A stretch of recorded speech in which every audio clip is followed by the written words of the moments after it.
आप देख रहे हैं लाइव इंडिया हर पल। नमस्कार, आप देख रहे हैं बिहार स्पेशल। मैं हूं आपके साथ रेखा मिश्रा। बुलेटिन की शुरुआत करेंगे चिराग पासवान से, जो कि भरत तिवारी के पैतृक आवास जो है वहां पहुंचे और परिजनों से उन्होंने मुलाकात की। बता दें कि इस दौरान चिराग पासवान ने अपने घुटनों पर बैठ करके भरत तिवारी को श्रद्धांजलि भी अर्पित की। यानी कि लोजपा आर के राष्ट्रीय अध्यक्ष सह केंद्रीय मंत्री चिराग पासवान शुक्रवार को भोजपुर जिले के बिलौटी गांव भरत तिवारी के परिजनों से मिले। उन्होंने कहा कि किसी भी सूरत में दोषी को छोड़ा नहीं जाएगा। उन्होंने परिवार को न्याय का भरोसा दिलाया है। चिराग पासवान ने कहा है कि पुलिस को गोली नहीं चलानी चाहिए थी जब वह आत्मसमर्पण कर चुका था। उन्होंने कहा कि दोषियों को सख्त से सख्त सजा जो है वो दिलाई जाएगी। चिराग पासवान के साथ हुलसा पांडे, नीलेश्वर उपाध्याय, पीएचईडी मंत्री संजय सिंह, राजू तिवारी, पिंटू तिवारी, सचिव प्रकाश पासवान, जिला अध्यक्ष राजेश्वर पासवान सहित कई नेता जो है वो कार्यकर्ता उनके साथ मौजूद रहे। इस दौरान भरत तिवारी की मां के हाथों को पकड़ करके चिराग पासवान ने उन्हें न्याय दिलाने का भरोसा जताया। इस दौरान भरत तिवारी की मां रोती हुई नजर आई और चिराग पासवान उनके आंसू पोंछते हुए नजर आए। और किसी भी सभ्य समाज में कतई स्वीकार नहीं किया जा सकता जिनके ऊपर कानून व्यवस्था को बनाए रखने की जिम्मेदारी है। ऐसे में अगर वही लोग कानून को अपने हाथ में लेंगे तो बिहार की जनता का विश्वास कानून से उठ जाएगा। कानून पर लोगों का विश्वास बना रहे, इसके लिए जरूरी है कि कुछ ऐसे अधिकारी जिन्होंने अपने स्वार्थ में भरत तिवारी जी की हत्या करने का काम किया, उन लोगों को सख्त से सख्त सजा मिले। और इसके लिए मैं, मेरी सरकार, मेरी मुख्यमंत्री सम्राट चौधरी जी से भी बात हुई और हम सब प्रतिबद्ध हैं इसको लेकर कि बख्शा कोई नहीं जाएगा। उस स्तरीय जांच की जरूरत भी अगर महसूस होगी, जिस भी स्तर की जांच परिवार चाहेगा, जैसी जांच चाहेगा, परिवार को न्याय मिले, ये हम सबकी प्राथमिकता है। मेरी अमित शाह जी से भी, केंद्रीय गृह मंत्री आदरणीय अमित शाह जी से भी मुलाकात हुई और इस विषय की एक बार फिर पूरी जानकारी मैं मुख्यमंत्री सम्राट चौधरी जी को अपने द्वारा देने का मैं काम करूंगा। कानून व्यवस्था पर लोगों का विश्वास बना रहे, उसके लिए उन लोगों को चिन्हित कर कर सजा देना जरूरी है जो रक्षक की भेष में, जिन्होंने भक्षक बनने का काम किया, और एक व्यक्ति जिसने आत्मसमर्पण करने का काम किया। आप गिरफ्तार करते, आप बात करते, आप जांच करते, पर इस तरीके से कानून को हाथ में लेने का अधिकार कानून के रक्षकों के हाथ में भी नहीं है। जो भी दोषी हैं, चुन चुनकर कड़ी से कड़ी सजा एक एक व्यक्ति को दी जाएगी। और अगर कोई अधिकारी अपने आप को इस व्यवस्था से ऊपर समझ रहा है तो वो गलत सोच रहा है। आगे किसी भरत तिवारी बख्शा किसी को नहीं जाएगा और भविष्य में किसी और भरत तिवारी के साथ ऐसी घटना ना हो, उसके लिए प्रेसिडेंट अधिकारी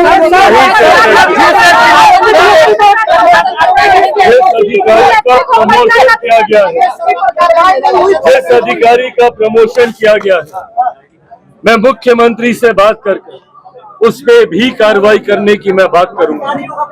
इसको कतई स्वीकार नहीं किया जा सकता कि जिनके ऊपर आरोप है आप उनको इस तरीके से पुरस्कृत करने का काम करें। व्यवस्था में विश्वास दिलाने के लिए कड़े कदम उठाने होंगे और हम लोग जरूर उठाएंगे। बढ़ेंगे आगे और बात करेंगे अगली खबर की, जहां पर एक तुगलकी फरमान जो है वो प्रेमी और प्रेमिका के ऊपर देखने को मिला और जैसे ही यह मामला सामने आया, पुलिस ने आरोपियों को हिरासत में लिया है। दरअसल पूरी खबर हम आपको विस्तार पूर्वक बताएंगे कि आखिर पूरी खबर है क्या और कैसे पुलिस ने उन अपराधियों को गिरफ्तार किया है। दरअसल पूर्वी चंपारण के बंजरिया थाना क्षेत्र के सिसवा गांव में शादीशुदा प्रेमी प्रेमिका को कथित तौर पर तालिबानी सजा देने के मामले में पुलिस ने बड़ी कार्रवाई करते हुए 7 आरोपियों को गिरफ्तार कर जेल भेज दिया है। वायरल वीडियो के सामने आने के बाद पुलिस ने प्राथमिकी दर्ज कर त्वरित कार्रवाई की है। घटना सोमवार रात की बताई जा रही है। जानकारी के अनुसार पंचरूखा पूर्वी पंचायत के पकड़िया टोला निवासी एक शादीशुदा युवक अपनी प्रेमिका से मिलने सिसवा गांव पहुंचा था। परिजनों ने उसे घर में घुसते देख दोनों को पकड़ लिया। आरोप है कि रात भर दोनों के साथ मारपीट की गई। मंगलवार सुबह भीड़ ने कानून को अपने हाथ में लेते हुए दोनों का सिर मुंडवा दिया। इसके बाद गले में जूते चप्पलों की माला पहनाकर पूरे गांव में घुमाया गया। इस दौरान बड़ी संख्या में लोग तमाशबीन बने रहे, जबकि किसी ने भी इस अमानवीय कृत्य को रोकने का प्रयास नहीं किया। घटना का वीडियो सोशल मीडिया पर वायरल होने के बाद मामला तुल पकड़ लिया। बाद में दोनों को सरपंच पति महेंद्र यादव के दरवाजे पर ले जाया गया। वहां दोनों पक्षों के बीच तनाव बढ़ता देख जो है इसकी सूचना पुलिस को दी गई। मौके पर पहुंची पुलिस दोनों को थाने ले आई। मामले की गंभीरता को देखते हुए बंजरिया थाना पुलिस ने प्राथमिकी दर्ज कर 7 आरोपियों को गिरफ्तार कर न्यायिक हिरासत में भेज दिया है। पुलिस का कहना है कि प्रेमी जोड़े के साथ मारपीट करने, सार्वजनिक रूप से अपमानित करने और घटना का वीडियो वायरल करने के आरोप में गिरफ्तार सभी आरोपियों के खिलाफ विधि सम्मत कार्रवाई की जा रही है।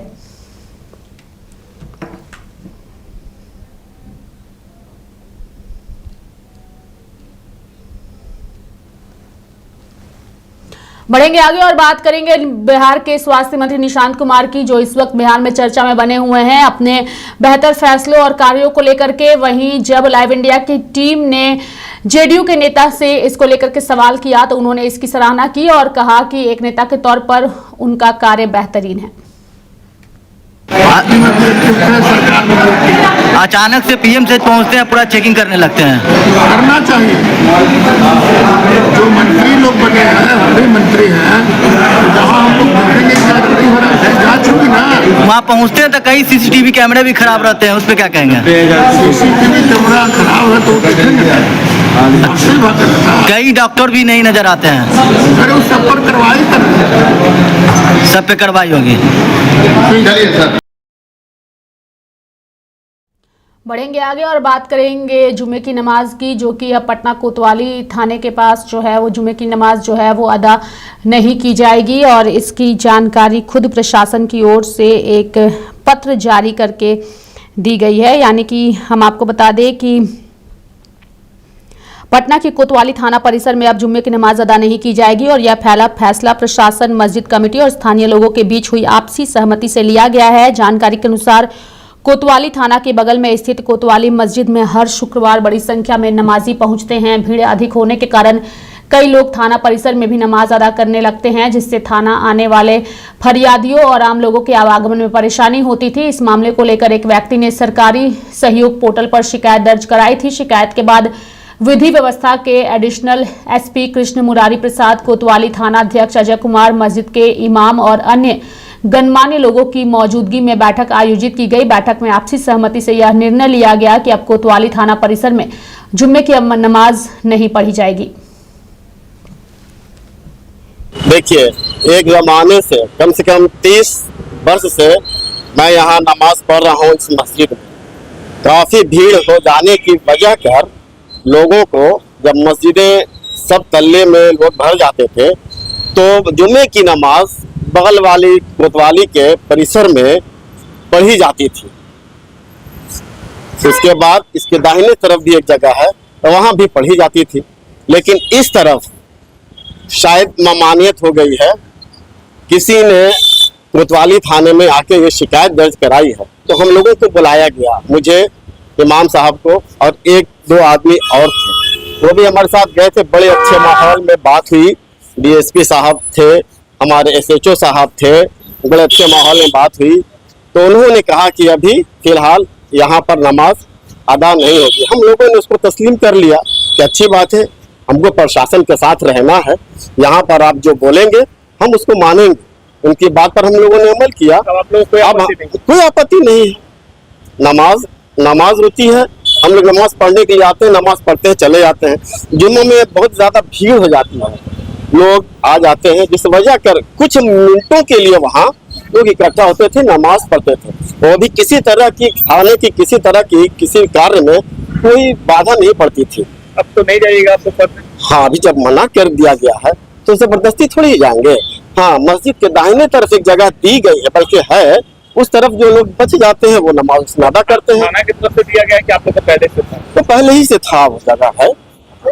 और बाकी इसके बारे में और बहुत सारी जानकारी जो मुझे नहीं है वो मैं नहीं दे सकता, लेकिन फिलहाल जो हमारे जानकारी है वो मैं आपको दे रहा कितने साल हूँ। से आप लोग नमाज अदा कर रहे थे? हमको तो कम से कम 30 साल हो गया है इस मस्जिद में नमाज पढ़ते हुए।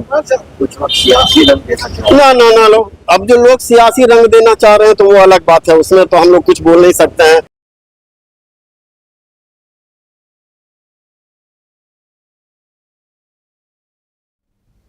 बढ़ेंगे आगे और बात करेंगे मंत्री श्रवण कुमार की, जिनसे भरत तिवारी एनकाउंटर को लेकर के जब सवाल किया गया तो उन्होंने कहा कि आरोपियों को लेकर के पुलिस अपना और कानून अपना फैसला करेगी। साथ ही तेजस्वी यादव ने जो भरत तिवारी एनकाउंटर को लेकर के सवाल उठाया है उस पर भी श्रवण कुमार ने अपनी प्रतिक्रिया व्यक्त की है। हमको समझ में बात नहीं आती है, कानून अपने हिसाब से काम करता है और कानून के हिसाब से जब कोई व्यक्ति जब दोषी हो जाएगा तब उसके खिलाफ सख्त कार्रवाई सरकार कर रही है, सम्राट चौधरी जी की सरकार। अभी तो कौन दोषी कौन निर्दोष है उस पर जांच चल रही है, न्यायालय का जांच चल रहा है, हाई कोर्ट के रिटायर्ड न्यायमूर्ति से जांच हो रहा है। तो थोड़ा तो धैर्य रखना चाहिए, चाहे नेता हो, चाहे कार्यकर्ता हो, चाहे कोई भी हो, थोड़ा धैर्य रखेंगे तो जो लोग इस कृत्य में शामिल हैं और शामिल हुए हैं, जिनकी वजह से इस तरह की घटना को अंजाम दिया गया है, और जांच में जब फलाफल आएगा तो उसके हिसाब से कोई बचने वाला नहीं है। हर हालत में उनके खिलाफ सख्त कार्रवाई होगी।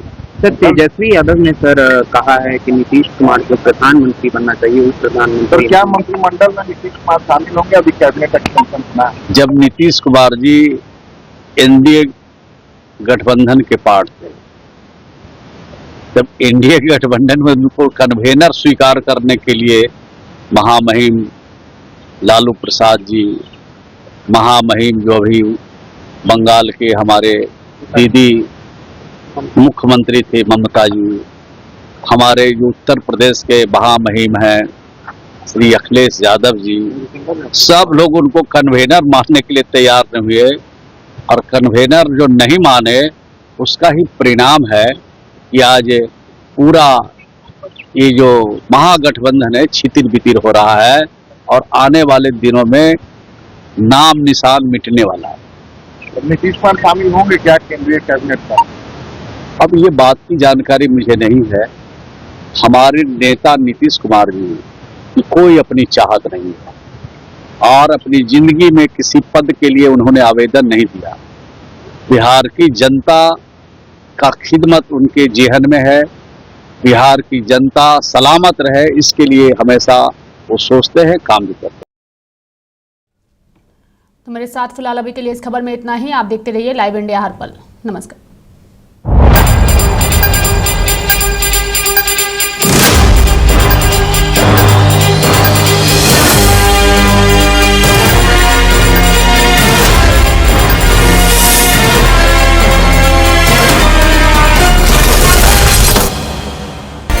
आप देख रहे हैं लाइव इंडिया हर पल।